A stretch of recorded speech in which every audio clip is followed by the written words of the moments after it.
चलिए एक important concept की तरफ हम बढ़ते हैं कि फेयर वैल्यू एसेट क्या होता है और फेयर वैल्यू नेट एसेट क्या होता है और इसका इस पर्टिकुलर टॉपिक से क्या ताल्लुक है। ठीक है, अच्छे तरीके से देखिएगा मेरे बच्चों। मिसाल के तौर पर सर मेरे पास एक एसेट है, बहुत से देखिएगा, मैंने इस एसेट को खरीदा, छोटी सी इलस्ट्रेशन आपके सामने रख रहा हूँ, सिर्फ 100 रुपए का। ठीक है जी, 100 रुपीज का मैंने एसेट खरीदा, अज्यूम करते हैं जी इसकी लाइफ 4 साल है, इसकी लाइफ 4 साल। ठीक है जी सर, मेरे पास इस पे एक्सपेक्टेड डिसमेंटलिंग कॉस्ट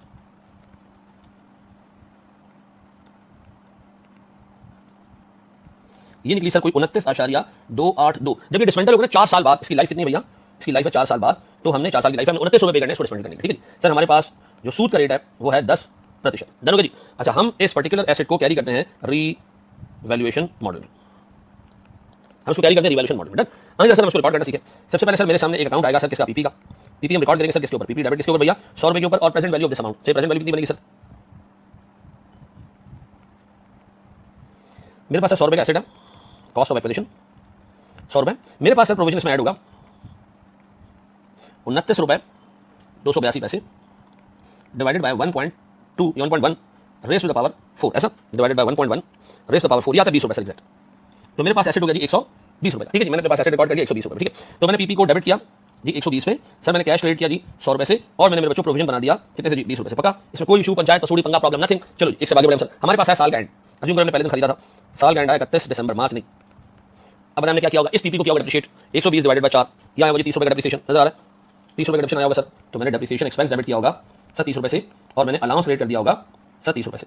पक्का। अब इसी तरह सर मेरे पास जो प्रोविजन था 20 रुपीज का, मैंने सूद बुक किया होगा, इसको थोड़ा सा बढ़ाया होगा, तो मैंने अपने पास एंट्री पास की होगी, इंटरेस्ट एक्सपेंस डेबिट कितने से सर 20 का 10% इज 2 रुपए। ठीक है जी, और मैंने सर प्रोविजन को कर दिया होगा क्रेडिट कितने से 2 रुपए से। अब साल के एंड पे मुझसे पूछे कोई कि जी आपके पास एसेट का कैरिंग अमाउंट क्या है, कैरिंग अमाउंट पीपी, तो मैं कहूंगा जी 90 रुपए था, 120, 30 रुपए डेप्रिशिएट हो गया पहले साल, तो सर मेरे पास 90 रुपए रह गया, और मेरे पास कैरिंग अमाउंट ऑफ प्रोविजन क्या है, तो मैं कहूंगा जी 22 रुपए है, पहले 20 था, 10% का डेप्रिसिएशन लगने के बाद ये हो गया 22। अब मेरे पास दो चीजें, एसेट भी है और उससे रिलेटेड लायबिलिटी भी। और सुनो, अब एक हजरत आते हैं और ये हजरत कहते हैं कि अहमद रजा साहब मैंने आपसे ये एसेट खरीदना है, यह है हमारा बायर, यह है हमारा बायर। अच्छा, यहां मैं खड़ा हूं,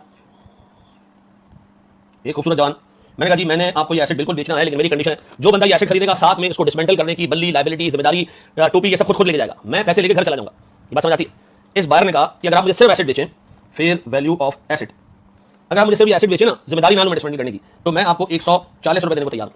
लेकिन अगर आप मुझे कहें कि नहीं इसकी डिसमेंटलिंग की जिम्मेदारी भी आपकी है, तो सीधी सी बात है, फिर तो यार मैंने एंड में पैसे मैंने देने अपनी जेब से, तो मैं फिर आपको 140 नहीं दूंगा, बल्कि जो पैसे मैंने अल्टीमेटली एंड में देने हैं बायर कह रहा है, उसकी मैं प्रेजेंट वैल्यू निकालूंगा मार्केट रेट से, और वो इस पैसे से माइनस करूंगा। मैंने कहा क्यों? सर जी देखिए, अगर मुझे एसेट बेचेंगे 140 रुपए में एसेट बेच दे, मैं डिसमेंटल करने का जिम्मेदार नहीं, ये बात कह रहा है। फिर अहमद डिसमेंटल करने आपको आना, मैंने कहा नहीं सर, मैं तो डिसमेंटल करने की जिम्मेदारी लूंगा, आपको दे दूंगा। उसने कहा ठीक है, फिर काम करते हैं लायबिलिटी की, डिसमेंटल करने वाली लायबिलिटी की फेयर वैल्यू निकालते हैं। सर फेयर वैल्यू कैसे निकलेगी, प्रेजेंट वैल्यू कैश फ्लो तो 22 निकलेगी, तो इसका मतलब दो चीजें आ गई हमारे पास, फेयर वैल्यू ऑफ लायबिलिटी कितने से जी 22 से। अब बायर कह रहा है मैं एसेट खरीदूंगा 140 दूंगा, और लायबिलिटी खरीदने के लिए आपसे 22 ले लूंगा। क्यों? आप किसी को अपनी लायबिलिटी बेचने जाते हो, बल्ली बेचने जाते हो, तो उसको पैसे देके आके लेके आते हो। मिसाल के तौर पर मैं गांव जा रहा हूं, मैंने अपने दोस्त को कहा यार ये 50,000 रुपए अब्दुल गफूर को दे देना, तो अब्दुल गफूर से मैंने अब्दुल गफूर को पैसे देने की लायबिलिटी है, मैंने अपनी लायबिलिटी अपने दोस्त को बेची, उसको पैसे देने का तुम दे देना जाके। तो मुझे एक बात बताओ, अहमद रजा ये लायबिलिटी 22 रुपए की बेच रहा है किसको, इस बायर को, तो अहमद रजा ने पैसे देने ना। अब बताओ मैं 140 रिसीव कर रहा हूं और 22 इस बंदे को पे कर रहा हूं, तो बताएं नेट मैं इस बंदे से कितने पैसे रिसीव करूं। सर आप इस बंदे से नेट 118 रुपए आप रिसीव कर लो। अब बताओ मैंने इस बंदे को 118 रुपए में एसेट भी बेचा और अपनी एक टोपी भी ट्रांसफर कर दी, एसेट भी बेचा और एक टोपी भी ट्रांसफर कर दी, तो 118 क्या जी sir, this 118 is fair value of net asset, fair value net asset, fair value net asset, this 118 fair value net asset. ऐसा अब बताएं, एग्जाम में आमतौर पे आपको वो एसेट की फेयर वैल्यू नहीं देता, एग्जाम में आमतौर पे आपको कहता है जी 118 रुपए is the fair value of asset net of dismantling cost. इसका मतलब ये कि जिस बंदे को आपने एसेट बेचना है उसको एसेट भी दे दो, उसको डिसमेंटलिंग लायबिलिटी का हिसाब किताब भी दे दो। मैं तुम्हें छोटी सी एग्जांपल और देता हूं, मैं घर खरीदने गया, उसने कहा जी घर की वैल्यू 100 रुपए, लेकिन इसमें 10 रुपए का टैक्स है, जो बंदा खरीदेगा गवर्नमेंट पाकिस्तान को इस पे 10 रुपए का टैक्स देगा, क्योंकि हमने नहीं दिया, बेचने वाले बंदे ने कहा। तो मैंने कहा ये टैक्स या बिजली का बिल बनता तो आपकी जिम्मेदारी, उसने जो खरीदेगा उसको भरने पड़ेंगे। तो हमने कहा ठीक है, हम खरीदने के पहले 100 रुपए दे दें, अब बिजली के बिल और टैक्स वगैरह देके जो प्रॉपर्टी का आउटस्टैंडिंग है, तो हम आपको 100 रुपए नहीं देंगे, हम आपको 10 रुपए रोक के बाकी दे देंगे। तो याद रखिएगा, जब आप किसी एसेट को खरीदते वक्त साथ में कोई लायबिलिटी अज्यूम करते हैं, तो आपकी फेयर वैल्यू ऑफ कंसीडरेशन कम हो जाती है। तो फेयर वैल्यू नेट एसेट की होती है, एसेट की नहीं होती। अब दिमाग में रखिएगा कि आप अपने एसेट को रिवैल्यू करते हो फेयर वैल्यू एसेट से, नेट एसेट से नहीं। तो अगर मुझे एग्जाम में 118 दिया हो, ये दिया हो fair value of net asset, और मुझे फेयर वैल्यू ऑफ एसेट पे आना हो, तो मैं क्या करूं? सर आप फेयर वैल्यू ऑफ एसेट में आना चाहते हैं, कोई टेंशन वाली बात नहीं, आप बैलेंसिंग फिगर रख लें कि फेयर वैल्यू ऑफ एसेट अगर x है और उसमें से fair value of liability minus हुई तो 118 बच गया, तो फेयर वैल्यू ऑफ एसेट कितना होगा 140। दूसरे अल्फाजों में हम fair value of net asset में जिसमें से लायबिलिटी की फेयर वैल्यू माइनस हुई है, अगर हम fair value of liability add back कर दें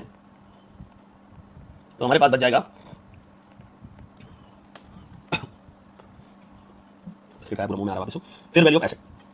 अब याद आएगा जी, हम जिस बंदे को एसेट बेचते हैं साथ ही साथ उससे रिलेटेड लायबिलिटी भी बेचते हैं, ठीक है जी। लेकिन एग्जाम में याद रखिएगा कि अगर आपने एसेट को रिवैल्यू करना है तो एसेट को रिवैल्यू करने के लिए आपको फेयर वैल्यू एसेट चाहिए, फेयर वैल्यू नेट एसेट नहीं चाहिए। अब अज्यूम एग्जामिनर कह रहा है जी 90 रुपए एसेट को रिवैल्यू करो, किस वैल्यू को रिवैल्यू करो, 118 पे 140 पे, नहीं 140 पे, तो मैं अपने पास रिवैल्यूएशन की एंट्री पास करूंगा, पीपी डेबिट कितने से 50 रुपए से,